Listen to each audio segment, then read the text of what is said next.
চাঁপাইনবাবগঞ্জের গোমস্তাপুর উপজেলার বাঙ্গাবাড়ী সীমান্ত দিয়ে ২৮ জনকে বাংলাদেশে পুষিনের চেষ্টা করছে ভারতীয় সীমান্তরক্ষী বাহিনী। তবে বিজিবির কঠোর অবস্থানের কারণে তারা বাংলাদেশে প্রবেশ করতে পারেনি। বর্তমানে ওই ব্যক্তিরা সীমান্তে শূন্য রেখায় অবস্থান করছেন। বৃহস্পতিবার সকালে বিজিবির ১৬ ব্যাটালিয়নের অধিনায়ক লেফটেন্যান্ট কর্নেল মোহাম্মদ আরিফুল ইসলাম মাসুম এ তথ্য নিশ্চিত করেন।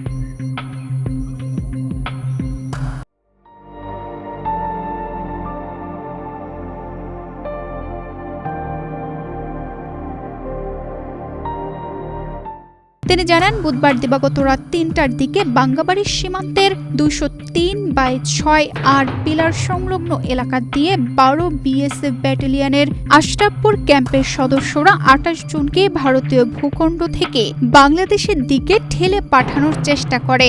ওই ২৮ জনের মধ্যে ১২ জন পুরুষ, ১০ জন নারী এবং ৬ জন শিশু রয়েছে।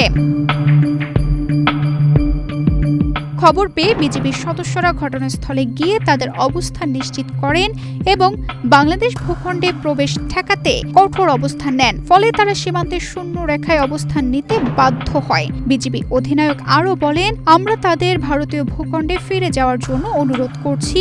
তারা ফিরে না গেলে প্রয়োজনীয় ব্যবস্থা নেওয়া হবে। তিনি আরও জানান, এ ঘটনার পর সীমান্তের ওপারে বিএসএফ এর বিভিন্ন চৌকিতে অতিরিক্ত সদস্য মোতায়েন করা হয়েছে বলে তথ্য পাওয়া গেছে। পরিস্থিতি মোকাবেলায় বিজিবিও সীমান্তে টহল জোরদার করেছে এবং নজরদারি বৃদ্ধি করেছে। তানজিদা রহমান, ইনায়া, বাংলাদেশ প্রতিদিন।